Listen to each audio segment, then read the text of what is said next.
So, good morning everyone and welcome to the class. We were doing symbols, which is the third component of map, and we have drawn this map with symbols, है ना. पूरे symbols के साथ हमने इस map को बनाया और अब हम इसको डिस्कस करेंगे. और आज हमारा जो डेट है that is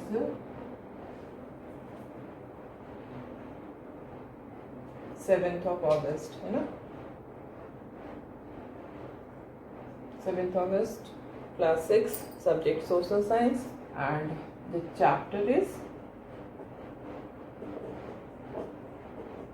maps. Okay, तो हम अब इससे रिलेटेड पहले तो सबसे पहले आपको ये इस मैप को रीड करना है. You have to read the map. How will you read the map? You will read the map with the help of symbols. First of all you will see ये रेलवे स्टेशन है ना. ये railway station का हमने symbol इसी को बनाया था. This is railway station.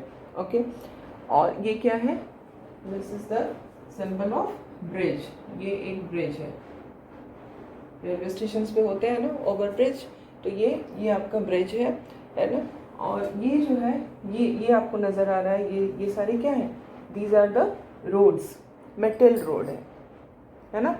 ये वाले रोड हैं. ये ऊपर से आया है ऐसे और फिर ये इधर से आ गया. फिर यहाँ पर गैप्स के साथ बने हुए हैं. यहाँ पे भी देखेंगे गैप्स के साथ बने हुए हैं. तो ये क्या है? These are unmetal road. जो कच्ची रोड होती है वो है ना. तो कच्ची रोड को हमने गैप्स के साथ हम दिखाते हैं. We know this. Okay, and now we have this railway track. ये जो रेलवे ट्रैक है वो कौन सा है? मीटर गेज वाला है. हमने देखा था ना, दो तरह के रेलवे ट्रैक्स होते हैं. एक को हम मीटर गेज कहते हैं जो कि छोटी लाइन होती है, और दूसरा ब्रॉड गेज होती है. तो ये जो लाइन है ये मीटर गेज वाली है. ठीक है. अब ये क्या है? ये सेटलमेंट है जहाँ पर लोग रहते हैं, वेयर पीपल लिव. तो इस यहाँ पर सेटलमेंट है, पेड़ पौधे हैं, घर बने हुए हैं. और इस जगह का जहाँ जो लोकेलिटी है उसका नाम क्या है? वसंतपुर. और यहाँ पर एक प्लेस ऑफ वर्शिप भी है जो कि मॉस्क है ना. ये मॉस्क का सिंबल है. ठीक है. ओके, ये आपके पेड़ हैं और ये वाटर बॉडी है जिसको ब्लू कलर से डिनोट किया गया है, टैंक. ओके, और फिर आगे हम देखते हैं कि ये एक और सेटलमेंट है जो कि रेलवे ट्रैक के रेलवे स्टेशन के साउथ में है ना. और इस सेटलमेंट का नाम है सुंदरपुर. ठीक है. और यहाँ पर एक और सेटलमेंट है जिसका नाम है डुमरी. और डुमरी में भी हमें एक प्लेस ऑफ वर्शिप दिखता है, दैट इज़ छतरी है ना. और इसके बाद हम क्या देखते हैं कि ये तो रिवर है. ठीक है. One more place of worship, temple is there. और यहाँ तक रोड सीधी आई है. उसके बाद ये रोड इधर चली गई है नदी के पास, और ये कच्ची रोड है, अनमेटल्ड है. ये ग्रेवयार्ड है जहाँ पर आफ्टर डेथ लोगों को ग्रेवयार्ड, जिसको हम कब्रिस्तान कहते हैं, है ना. एंड देन ये स्कूल है. ठीक है. अगर ये मेन रोड है, इधर से एक रोड निकली, ये कच्ची रोड है. यहाँ पर चर्च है, दिस इज़ चर्च. और फिर इसी रोड से यहाँ पर आ जाएंगे, स्कूल है. और इधर सारा कुछ ये आपने समझ लिया कि क्या है.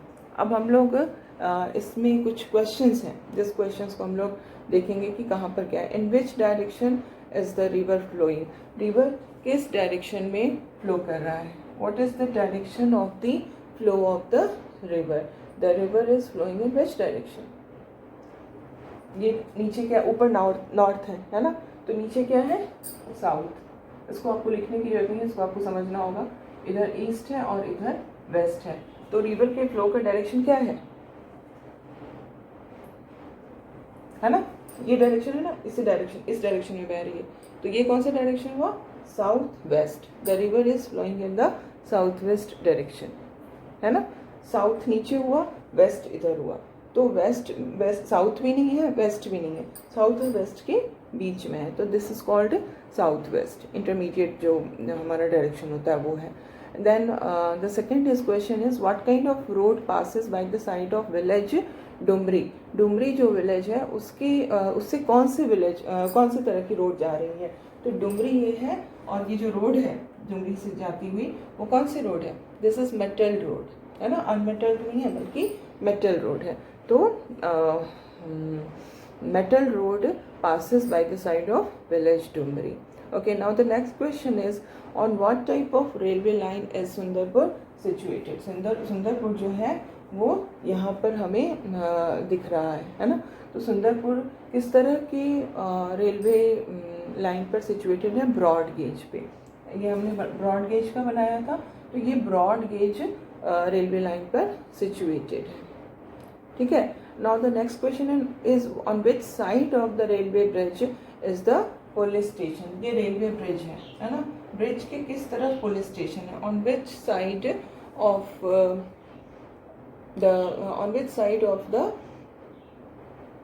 railway bridge is the police station situated? Police station railway bridge के बिल्कुल साउथ नहीं है बल्कि ये साउथ ईस्ट है।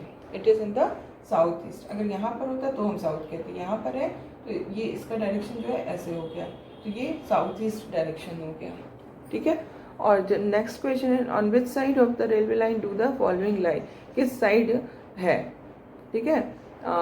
छतरी जो है वो रेलवे लाइन के किस साइड है? छतरी रेलवे लाइन के साउथ में है। चूँकि रेलवे लाइन पूरा का पूरा है तो ये सारे इसके साउथ में आ गए, छतरी, है ना। चर्च भी कहाँ है? चर्च भी रेलवे लाइन के साउथ में है। पॉन्ड जो इधर ऊपर में हमने देखा था वाटर बॉडी, ये रेलवे लाइन के किधर है? नॉर्थ में है ना। जो ऊपर है वो नॉर्थ में, जो नीचे है वो साउथ में। और पोस्ट एंड टेलीग्राफ ऑफिस जो है वो रेलवे लाइन के किस तरफ है? This is on the south, है ना। एंड ग्रेवयार्ड भी जो है वो साउथ में है। तो this is about this map. इस मैप में जो हमने जो सिंबल्स यूज़ करके जो मैप बनाया है उससे रिलेटेड ये सारे क्वेश्चंस थे जो हमने सॉल्व कर लिए, ठीक है। अब हम लोग आगे कंटिन्यू करेंगे। आगे हम लोग देखेंगे स्केच क्या होता है, प्लान क्या होता है, and now this chapter will be completed. तो अभी हम लोग स्केच एंड प्लान देखेंगे क्या होता है, what do you mean by sketch and plan.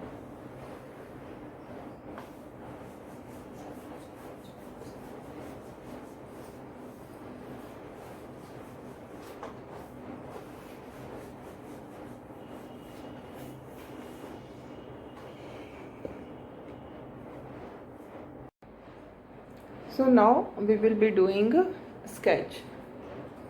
Sketch से क्या मीन करते हैं?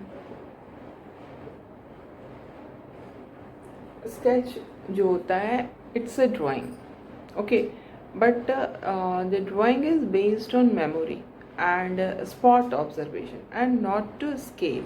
Like one of the most important component of map is scale. We use a scale like 1000 kilometers will be denoted by 1 centimeter on the map. So whenever we draw 1 centimeter on a map, it means 1000 kilometers. But in matter of a sketch, what we find that it is not drawn by using any scale. It is drawn only by memory, है ना। Rough drawing कर दी जाती है, ठीक है। जैसे हमें किसी को बताना है कि कोई प्लेस कहाँ पर है, तो हाँ यहाँ तुम्हारा घर है, यहाँ से निकलोगे फिर राइट टर्न करोगे, फिर इस तरह से हम लोग कर सकते हैं, लाइक, है ना। जैसे ये किसी का हाउस है, यहाँ से तुमने अपने घर से तुम निकले, है ना, दोनों तरफ सड़क जा रही है, तुम्हें किधर जाना है? तुम्हें जाना है लेफ्ट साइड, ठीक है, लेफ्ट साइड जाना है। और फिर लेफ्ट जा करके तुम्हें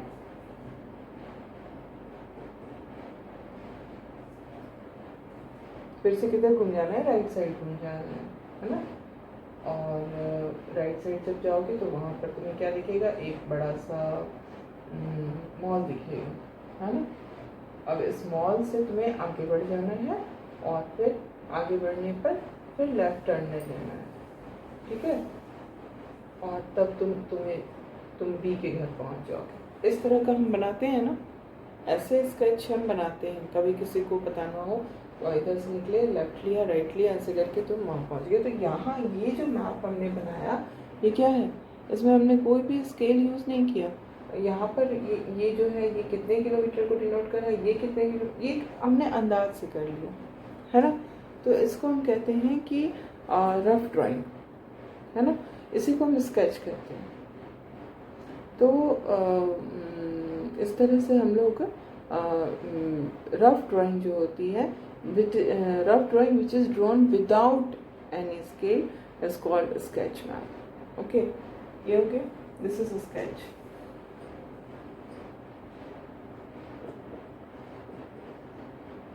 और दूसरा जो मैप है वो क्या है, दूसरा जो है एक और, उसको क्या कहते हैं, प्लान। प्लान का क्या मीन करते हैं, what do we mean by plan? Plan is a drawing of a small area on a large scale. बहुत लार्ज स्केल पर जब एक स्मॉल एरिया को दिखाया जाता है तो हम उसको प्लान कहते हैं। जैसे कि लार्ज स्केल मैप्स जो होते हैं उसमें हमें बहुत सारे इंफॉर्मेशंस मिलते हैं, लेकिन साथ ही साथ ये होता है ना कि कुछ ऐसे चीज़ें होती हैं जिनको हम बिल्कुल जानना चाहते हैं कि कितना, जैसे किसी रूम की, जब हम को किसी रूम का प्लान कर रहे हैं तो उस रूम में हम उसकी लेंथ क्या है, ब्रेथ क्या है, वो सब कुछ देखते हैं। अब ये उसकी लेंथ और ब्रेथ जो है वो आपको मैप में तो नहीं दिखाया जाएगा, चाहे कितने भी लार्ज स्केल मैप आप बनाएं, किसी रूम का लेंथ और ब्रेथ नहीं दिखाया जाएगा। इसके लिए क्या होता है, इसके लिए हमें प्लान बनाना पड़ता है ना। और ये स्केल पे बनता है, ये प्लान जो बनता है it is drawn on scale, drawn to a scale, and it is a drawing of a small area on a large scale। जैसे कि पूरा का पूरा घर एक है ना, तो ये आपका जैसे कि ये लिविंग स्पेस है ना।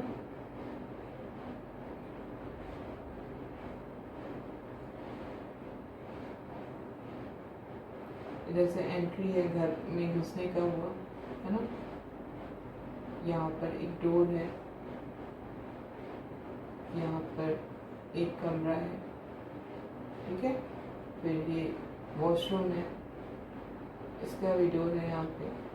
फिर यहाँ पे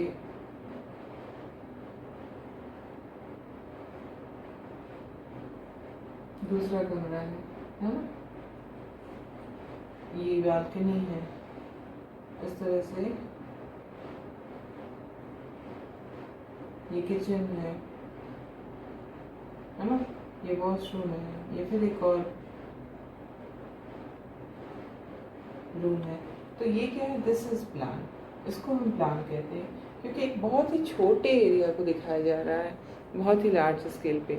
लेकिन ये लार्ज स्केल मैप से इसलिए डिफरेंट होता है क्योंकि इसमें बहुत ही पर्टिकुलरली चीज़ एकदम माइन्यूट डिटेल्स बताई जा रही है, जैसे रूम की लेंथ और ब्रेथ भी बताई जा रही है, जो कि अदरवाइज मैप्स में नहीं होता है। So this is plan.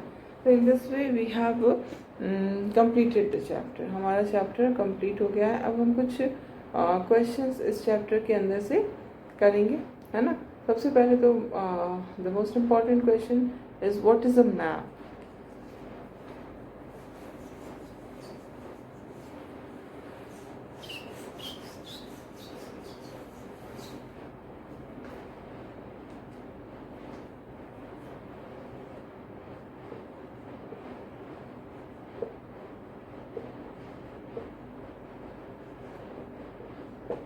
The answer is map is a representation. A map is a representation or a drawing of the earth's surface or a part of it drawn on a flat surface according to a scale. Okay, this is map. And now the next question is the next question we can say that what are the different types of maps, है ना। What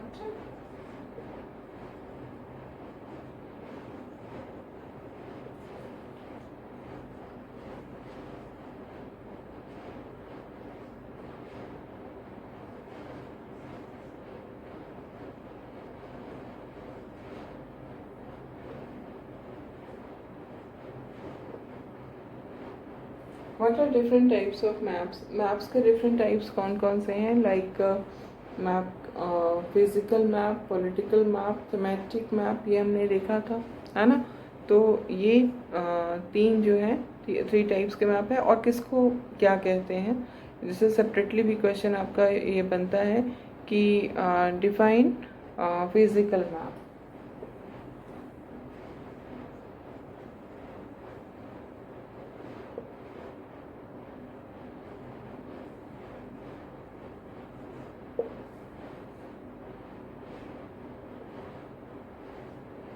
इसी तरह से define political map,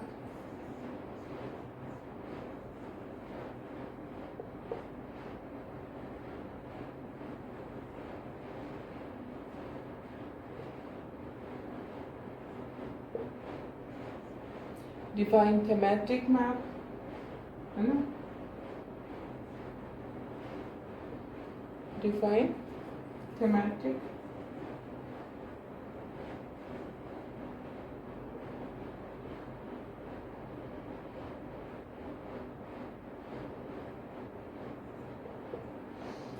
तो ये तीनों map जो है वो आपको पता होना चाहिए किस मैप को हम क्या कहते हैं। And then the next question is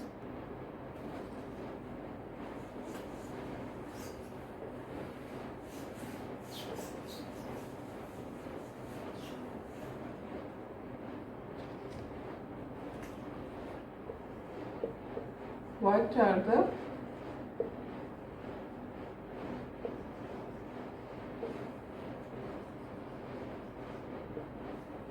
two types of map? What are the two types of map on the basis of a scale?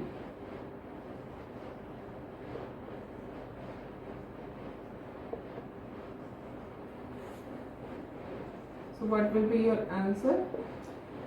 The two types of map on the basis of a scale are large scale map and small scale map. Okay, now the next question is define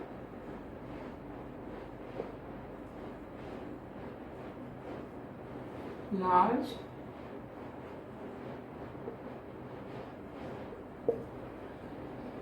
scale map. So what will be your answer?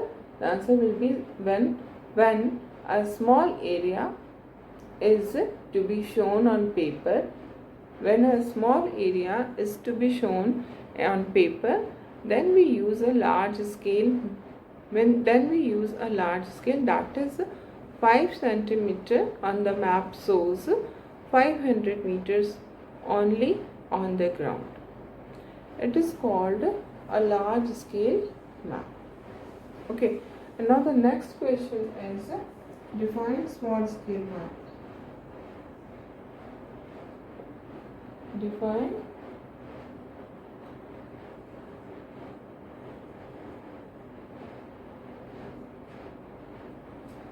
small scale map.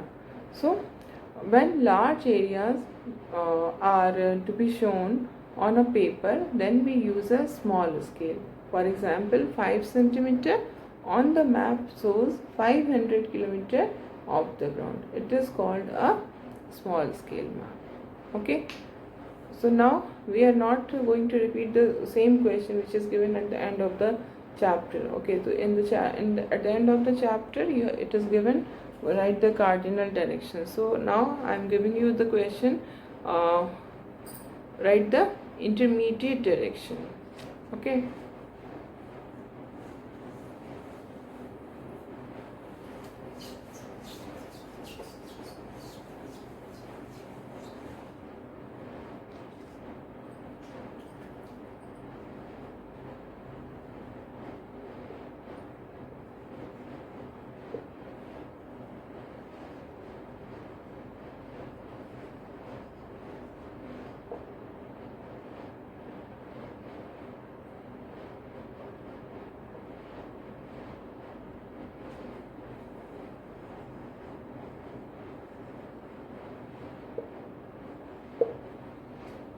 what are the intermediate direction?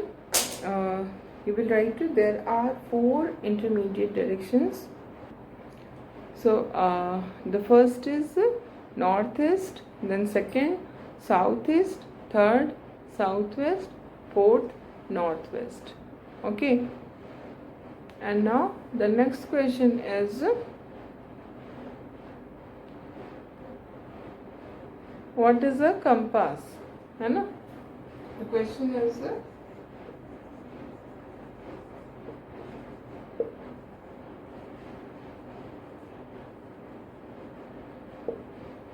so the compass is an instrument. The compass is an instrument used to find out main directions. Used to find out main directions. Then next point में भी आप इसको दे सकते हैं. First point आपने लिख दिया. Compass is an instrument used to find out main direction. Next point लिखेंगे, its magnetic needle always points towards north-south direction. Okay, and now symbol. So symbols में हमारे जो question है, the next question is, what is conventional symbols? Yeah, what do you mean by?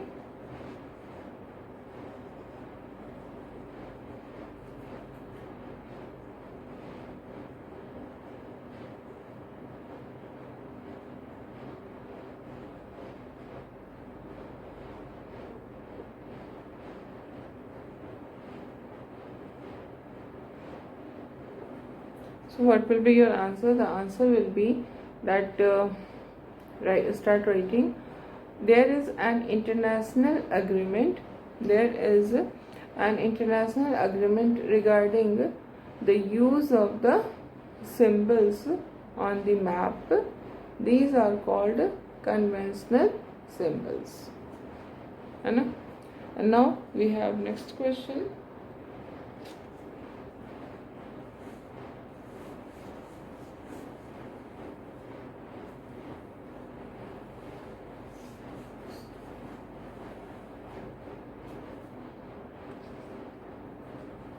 Draw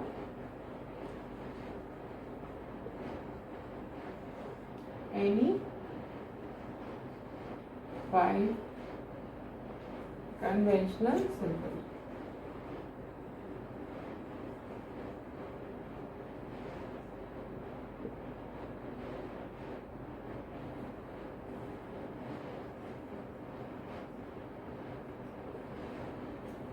इसमें आपको कोई भी 5 like temple church को कर सकते हैं, या फिर ब्रिज को, कनाल को, रेलवे लाइन को, किसी भी 5 कन्वेंशनल सिंबल्स को ड्रॉ करना है.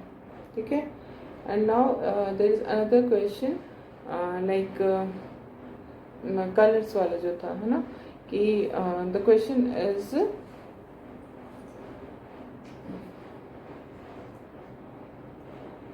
the following colors are,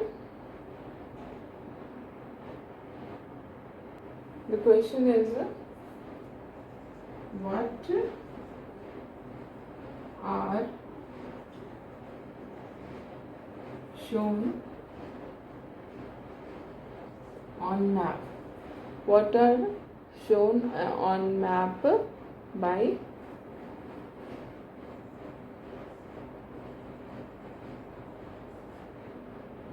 using following colors?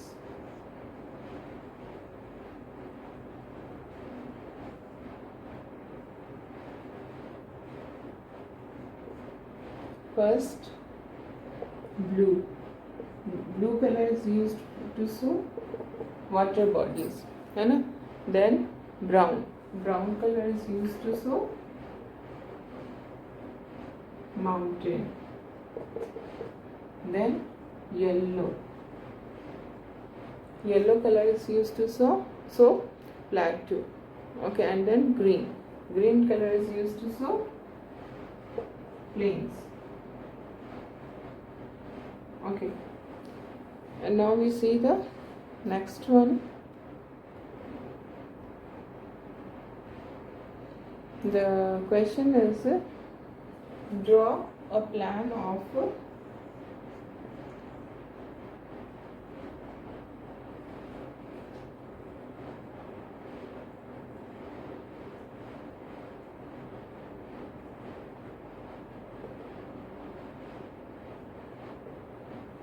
Draw a plan of your classroom. आपको अपनी क्लासरूम का एक प्लान पूरा का पूरा ड्रॉ करना है, जिसमें लंबाई चौड़ाई के साथ आपका कमरा होगा। देन कमरे में बेंचेस लगे, high bench, low bench. Then एक टीचर्स टेबल है, टीचर का चेयर है। Then black board, smart board और windows, doors, all everything should be shown. तो this is important. Draw plan of your classroom. इस तरह से जो सिंबल्स वाले मैप दिए हैं उसको भी आपको ड्रॉ करना। That homework will be given to you on the Microsoft, ठीक है। तो we have done this chapter also, and now we will start again, we will go with that history, है ना।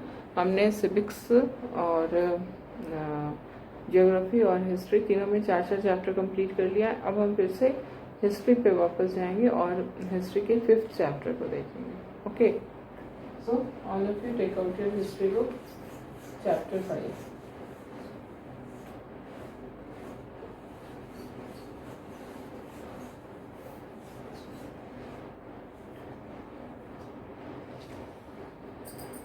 History,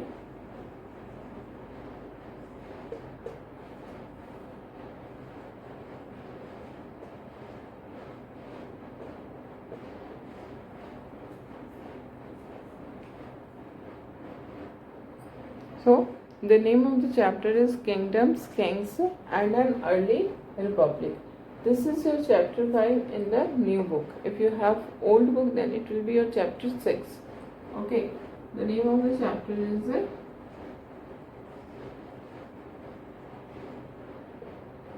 Kingdoms, Kings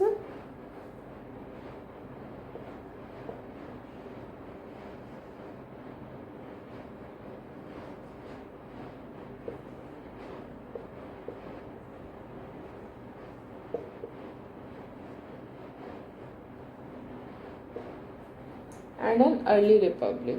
So under this chapter you will read about kings and their kingdoms, how this Aswamedh Yajna was done by the kings, what was the Varna system which was prevailing. The system had become very oppressive, and there were many who opposed, who did not like this system. And then we will read about जनपदा, है ना। जनपदास में महाजनपद जो थे वो बहुत ज़्यादा powerful थे, और इस महाजनपद में एक जो सबसे पावरफुल था वो मगध का जो महाजनपद था वो था। और हम लोग देखेंगे कि क्यों, what were the factors which contributed in becoming Magadh more powerful, है ना। उसके कुछ फैक्टर्स हैं। और अब जिन राजाओं की हम बात कर रहे हैं, वो राजा जो हैं वो पैलेस में रहते हैं, अपनी आर्मी रखते हैं, आर्मी को रेगुलर सैलरी देते हैं। जैसे हमने देखा था ना, ऋग्वैदिक पीरियड में जो राजा थे वो पैलेस में नहीं रहते थे, उनका हेरिडिटरी भी नहीं पोस्ट होता था, वो आर्मी भी नहीं रखते थे। लेकिन अब ये सारी चीज़ें जो हैं वो बदल गई, है ना। और राजा टैक्स भी लगाता है, लोगों को तरह तरह के टैक्स देने पड़ते हैं, हर किसी को, चाहे वो फार्मर हो, चाहे वो हर्डर हो, चाहे वो हंटर हो, सभी को कुछ ना कुछ किसी न किसी फॉर्म में वो देना पड़ता था, टैक्स देना पड़ता था, है ना। इसी तरह से इस समय में क्या हुआ कि एग्रीकल्चर में भी चेंज आता है। एग्रीकल्चर में चेंज ये आता है कि प्लॉ शेयर्स का यूज़ बहुत ज़्यादा होने लगता है, जिससे कि मिट्टी को टर्न करना आसान होता है और प्रोडक्टिविटी बढ़ती है। दूसरी चीज़ जो होती है वो ये होती है कि पीपल स्टार्टेड ट्रांसप्लांटिंग पैडी, है ना, वो हम लोग उसको डिटेल में पढ़ेंगे। और इसके बाद एक क्लोजर लुक हमारा मगध और वज्जी का होगा, जैसे कि वज्जी, जो कि चैप्टर का आपका नाम है, and early Republic, it's about Vajji only, है ना। ये जो है ये वज्जी के लिए ही है कि किस तरह से एक रिपब्लिक जो है वो काम कर रहा था उस समय में, है ना। तो ये सब कुछ करते हुए हमारा चैप्टर जो है वो एंड हो जाएगा, है ना। तो इस तरह से हम लोगों नेक्स्ट क्लास में हम लोग इसको डिटेल में समझेंगे, kingdoms, Kings and an early Republic. और आज के लिए वी हैव कंप्लीटेड। ओके।